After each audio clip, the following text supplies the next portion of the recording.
حضرت سلیمان علیه السلام از جمله پیغمبرانی بود که خدا به او هم پادشاهی داد، هم پیغمبری، هم دانستن زبان مخلوقات دیگر غیر انسان.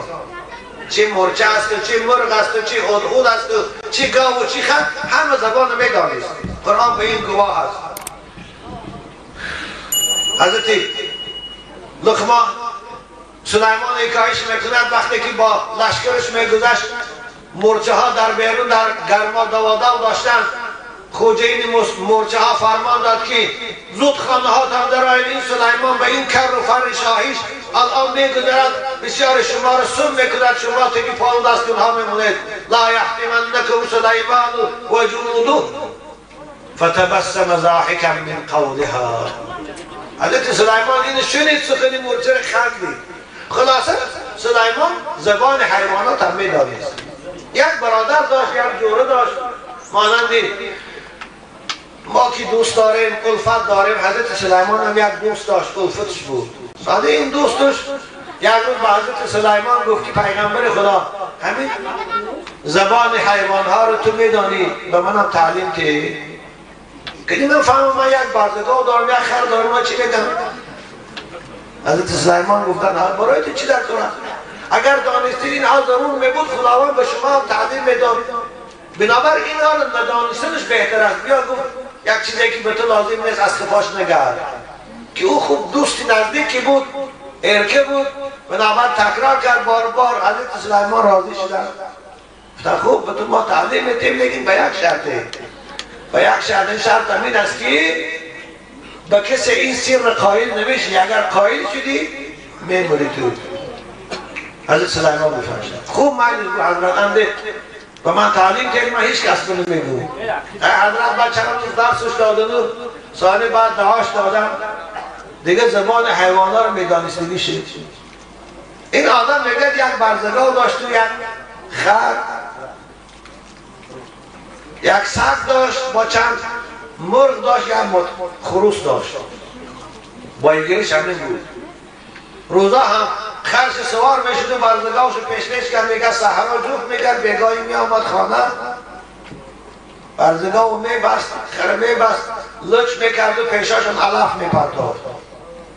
خوب آدم ها تسلیم نگیشن. یک روز علف پرتافت پیش برزگاه و پیش خرش، کمپرش گوجوشی داشت. سانه خر میگرد به گاو نگاه کرده گفت که های آشنا بود. آخر همین علف خوجین میدادگی نه من سیر میکنه نه تو را. بیا تو همه علفات همیشه هم نخور من ته من خورم. پگه با ما علفات تو میته تو میخوری. بعد دیگر رازی دیگه بودن که این آدم فهم داخل یاد گرفته بود تو. خندش گرفت و خندید. از این داناکی خر که گاو فریب کری صدای. خندید. زنش گاوجوشی داشت و هم اندک چیشی داشت دوری آقل میخندید. بودی نه هیچ گرمی خیلی خندم گرفتن. پگاهی باز گاو برد، بیچاره گاو گشنه با مرده رفت جفت کرد. امروزم بیگه آمد خسته شدگی باز بحثان علف پیشان و پرتافت. گاو خره گفتی های جوراخی مصلحت چی بود؟ آدین من گفتی که علفات من ته فردا من علفات تو رو میده بیا که توی شرمه خور حقیقت من ته شرط دو وفا کن که خر گفتی جورا بیا همه روزم تو نخور علفات من ته من خورم. خوجین میبینه که تو علف نخوردی میگه این گاو کسل شده بیا پکت مشتیم جفت نگرم شد هم دم میگیری خیلی با پکت چند روز حق تو رو میدین حضرت همین حکایی میکنه بیچاره این گاو راضی شد. این شما علف نخورد. خوجین از این گپی او خندید باز بلند خندید. کمپرش با فهمید گفت چی گفت های خندید این دو روز های تو در پیش گاو خرد میخندید گفت نه هیچ گپ نشده گفت فهمیدی گذشت رفت. پگاهی دم گرفت و خرش سوار شد بازار رفت. اینا مایده چنده برای روزگار خرم بیارم گفت بازار رفت تا پیشین لب بازار گشت آمد خرش بست و با پیشم لعلف پرتاف پیش گاو برزگاه و خرش دفت. برزگاه خوشنه بود و بیچاره دور سید و گوهای ناهیسا باقید که بیاخی علفات ما خورد این حالی هم خورده است تو که بس نکنی بود و گوه گاوی نادان گفت حالا بینن همه روز خوجه من سوار شد بازار رفت. پیش کی رفت تو خبر داری؟ پیش قصاب رفتیم ما. پیش قصاب در آمد که همین برزگاه من کسل شده 2 روزه علف نمیخورد. بیا رو بین همون خراب نشده بیا سودا کشش و گوشت فروش. بنابر پیش ما قصاب رفتیم. این روز هم نخور پگهش انشاءالله تا قصاب نبیا پگه دیگه خیلی خراب بشی.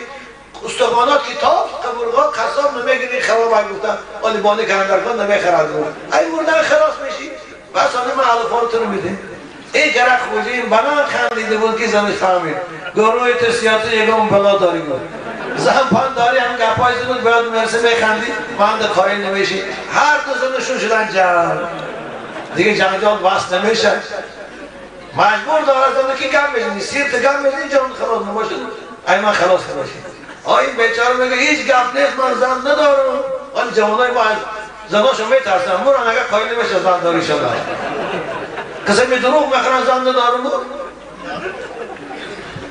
همین زاره کرده که من گفته نمیتونم من گویم میبرم نه من کار نیست میبری گم بزنی یا من سر میتی یا کی گم بزنی بیچاره آخر بیزار شد آفتاب برام از دید قبوشم خوش ببره دیگه گرگری زنک غرغر کنه خودم ببرم سانی برای کراوات سری شیشتی بود سگ در پایان کراوات خواب نگام دسترخوان چرکی پیش آورمون نگام بود کلچی قاب کتی زهر مرخور بود نگه گاو زنم غرغر دار رفتم هم بودیش در سانی مردک بیدار شد بگی همی زندگی هم خیلی بشن مردن خوبه گم میزنم چیزی شبه کنم او که خیر آیا خلم و دفتر بیار خانه سوزه من وصیتامو نویسم ایکی قلدارم ایکی دادگریف دارم برگم بزنم ولی چیزی که شبه کنم زنک کاغذ و قلم دارم این کلچه نفاریدوش زید در کلچه رو پیش سد پردو سد کلچه رو گیری در بین پاش حکم میخواهیم گفته بود که مرغ خروس نمید آمد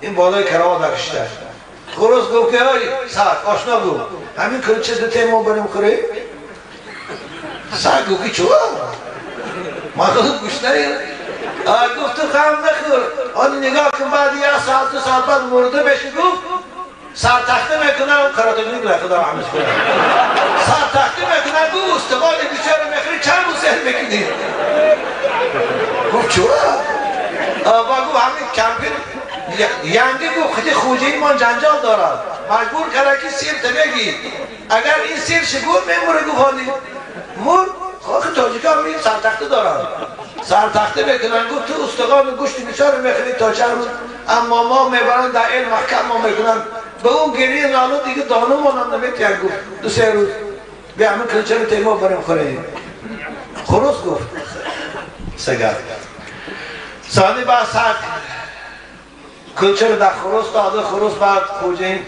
سگ نگاه کرد سرگو آشنا بود از همین خوجینی ما از همین مردگیش خوبه بود او چو خیلی نگی آگو من بی 9 زن دارم 9 ماتکیم داشته بود من 9 زن دارم گو همین ها یکم اگر بی من بیرون نمیبرایم اگر کدامش به آدابی که گو به همین نونم دستانش نکنم زمین ده پاک میشم این گو همین یه زن زورش نمیرسن برای همین مردن درادیش دن میبره گو یک همچین نگیره زنه زدش کسی دیگه نمیپرسن یک این فهمید گپی خروز بگوش آمد ولی راست بگم برای میزن ما خوب بکشم زنده کاغذ قلم آورده بود که بعد تیاخه گرید کمپیر با بار بسته بیچاره کمپیر تنهاش سیاه شد بگو بازم میپرسی بگو که نه دیگه نمیپرسی تابو کردی گفت دادر عزیز شما باز ناتان نزنه او وقت ملیسه نبود ششم عدل نبود هر کار میگرید والی بیاد چه خدا نمی ورکبتا میکنم با گفی کنه گرفته ایشان گفت تیاخ گره شما مزنه خیلی خلاصه کلام عزیزان من همین است که همین زن وقتی که از حقوق خودش بیرون طلاق کرد ببینی آخری سببی لطخوری شد بنابرای خواهرای ما هم باید شوهراشان حرمت کنند چیزی برای خودشان زندگیشان آینشان در کار است طلب کنند چیزی که از زندگیشان بیرون است شوهراشان برای غم نکنند خواهرای عزیز خداوند شما رو بختیار شوهراتان رو دوست دارید